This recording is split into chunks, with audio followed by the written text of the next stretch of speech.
Have you ever been talking out loud and while you're talking, somebody says, well, you know what I think is, and they just run right over you? What's the first thing you think? You go, oh, okay, I guess I'll stop talking. Now, all of a sudden, they are controlling the floor. Now they're dominating the conversation, and you really don't have another window, and you feel defeated. What do you do when somebody is talking over you? Well, there's a wrong way to go about it and a right way to go about it, and I'm going to teach you both. Welcome to the Jefferson Fisher Podcast, where I'm on a mission to make your next conversation the one that changes everything. If you enjoy learning tips and tools to improve your communication, I'm going to make a promise to you. And that promise is to continue to give you and feed you good content that is going to make you a better communicator. In exchange, my request is where you see a button that says subscribe or a heart or a thumbs up, I'm going to ask you to click it. I am going to make you a better communicator. That's my promise. And whenever you click and subscribe, it tells the platform that this is good content. I would be very grateful if you do that. This podcast is brought to you by Cozy Earth. I am in Texas, Southeast Texas to be exact, and it is like a hot swamp down here. It is scorching hot. You go outside and you have sunglasses on, they instantly fog up. That's the kind of level that we're at right now. If there's one thing I don't like, it's to sleep in a hot bed. You get sweaty and it's the worst.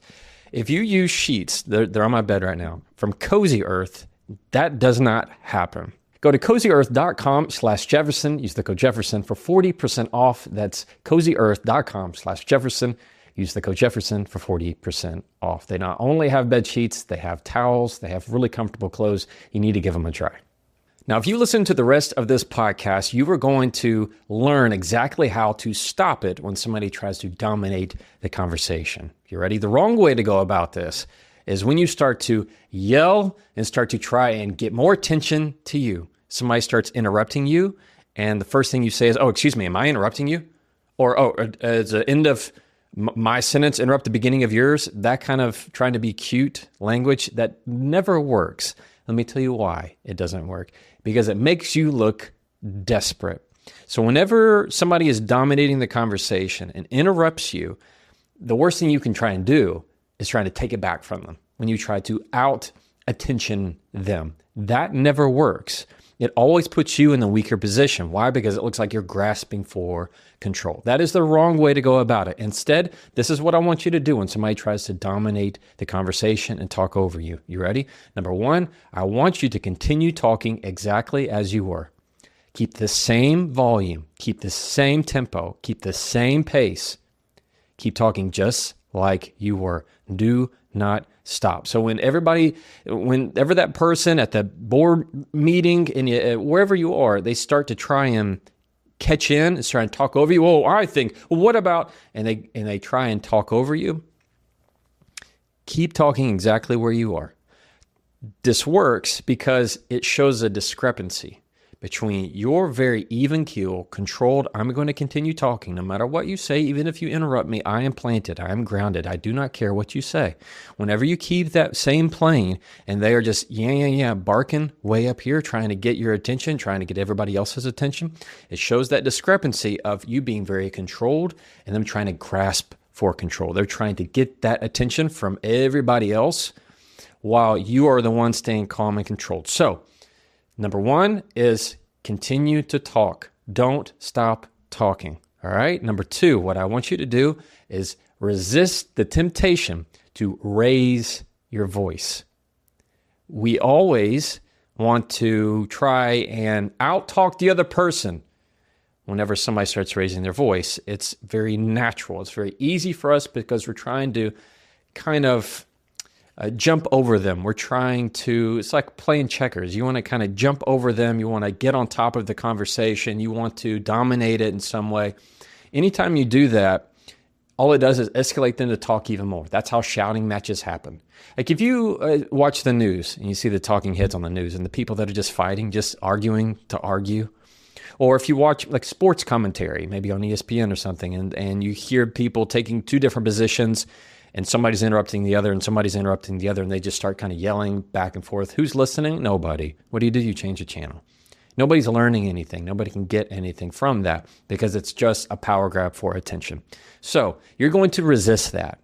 All right, you're going to resist that by continuing to keep your volume exactly as it is. Why? Again, it shows that discrepancy. That's what you want. Number 3, we're just swinging right at it today. We're going straight for the throat. Anytime that person is trying to dominate the conversation or interrupt or continue talking, and you don't feel like you have a window. Let's say we're at a board meeting and they're just continuing to talk and you don't feel like you have a window into it. Here's the key. Use their name. People love to hear their name. There's no sweeter sound than the sound of their own name. So if they're talking and they're droning on and they've kind of taken away the conversation and gone on with their own voice and with their own subject, and they think what they're saying is the most important thing, I want you to use their name. Use their name. So let's say it's me. I'm the big bad guy right now, and I just taken over the conversation. You're talking to me, and I go, well, you know what I think is you ought to go, you know what you should do, and I just start going on away in my own views, opinions, and I'm talking to an audience of one. If you need to get my attention, what I want you to say is, Jefferson, that'll pop in my head quick. Jefferson, it's not raising your voice. You're not saying it angry. You're not saying it too tender, almost too hesitant. You're going to say it strong. You're going to say it clear. Jefferson, if I keep talking, say it again. Jefferson, even if you need to raise the volume a little bit, it's going to get my attention. It's going to get the other person's attention. They are going to stop because they hear their name. That's the window. You've now created the window into that conversation where I want you to use the phrase talk over. Say something like, it's not helpful when you talk over me. Or I feel like you're talking over me. Or I can't hear you when you talk over me. I say the very similar thing when somebody's interrupting you, which in this case is very related. I can't hear you when you talk over me.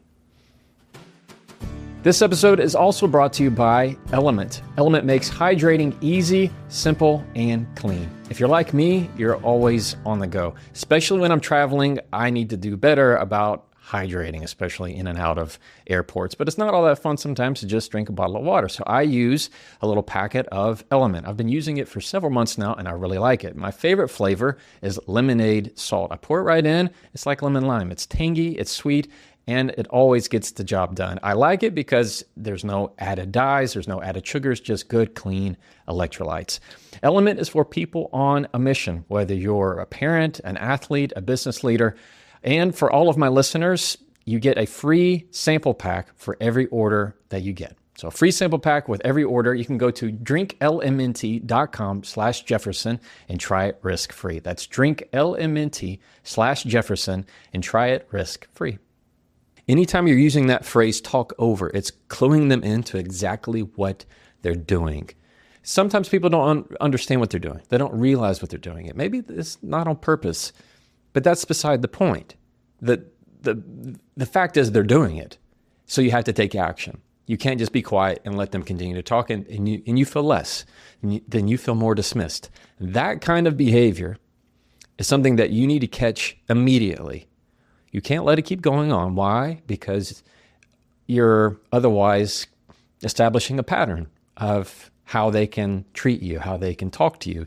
That it's just a given that your opinion does not matter as much as theirs. But if you catch it, Jefferson, I can't hear you when you talk over me. It's not helpful for you to talk over me. Jefferson, are you interested in my thoughts or do you want to talk over me? It depends how direct you need to be. You're the one who knows the personality of the person that you're dealing with. But that is exactly how I want you to handle when somebody is talking over you. I had something very similar. When I was a young associate at a law firm, there was another associate of mine, and she had great ideas, but she never felt like she could really share them in the meetings that we'd have. And we'd have other associate meetings. There'd be about 8 to 10 of us. And she didn't feel like she could really use her voice that way. She was much more hesitant, but still, she had wonderful ideas. And there are times where I would kind of focus the conversation to tee it up so she could talk. But at the same time, I didn't always want to be the crutch that goes, oh, she'd let me help guide the conversation to her. So I talked to her about it, said, this is what I want you to do. The next time David starts to bounce over onto your conversation, I want you to use his name and watch what happens. Sure enough, while she's given an idea of what she thinks we should try and do for the upcoming year, David immediately kind of goes on the attack. You ever had somebody who, in a meeting, specifically in a group, that just wants to always feel like they can go right for you? They can go right for you every time. That for some reason you're their scapegoat. For some reason you're the outlet for them. That they, as soon as you start talking, boom, there they go. Something about it triggers you, triggers them. It was the same way in this relationship.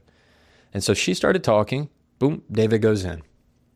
And first thing she did was continue to talk exactly how she was. What did it do? It didn't make her look weak. It made him look weak because it looked like he was trying to get in the conversation and she was totally ignoring it. Who we listened to? We started listening to her, not him, because it showed everybody in the room what he was doing was not acceptable as a group, as a community. He was now making himself kind of as the outsider. What she did next, as he continues to talk, is she used his name. She used his name and he snapped to attention. David, you're talking over me. That's all she said. You know what he did? Immediately apologized. Why? Because he's looking around and seeing everybody kind of agrees. Nobody was fighting. Nobody was sticking up for him. He's like, oh, I'm sorry. Go ahead. Never again did he do that. So I want you to really think about this. The next time that somebody is trying to dominate a conversation, somebody's trying to speak over you, number one, what I want you to do is to continue to talk. 2, resist the temptation to raise your voice to out-talk them, because that's a weaker position, ultimately. 3, what I want to make sure that you do is realize the power of somebody's name. So if they keep on talking, use their name. It is going to snap their attention. It's going to make them stop because they need to hear what comes after their name, why you're using the sweet sound of their name. That's your window to be able to communicate exactly what's happening into action. All right? Sound good? I love this kind of stuff. It's awesome. Quick, to the point. You can do it. I know that you can. Thank you so much for listening to the Jefferson Fisher Podcast. If you like episodes like this where you get to improve your communication, I'm going to ask you to please like, follow, or share this podcast wherever you like to listen to podcasts. And if you didn't know, every week I have a newsletter where I give a communication tip once a week right to your inbox, just for me and you. And I love answering those emails. And if you want to continue to improve your communication skills, I have an online membership called the School of Communication, where you're going to be welcome with open arms to continue on in your communication journey. All right. As always, you can try that and follow me.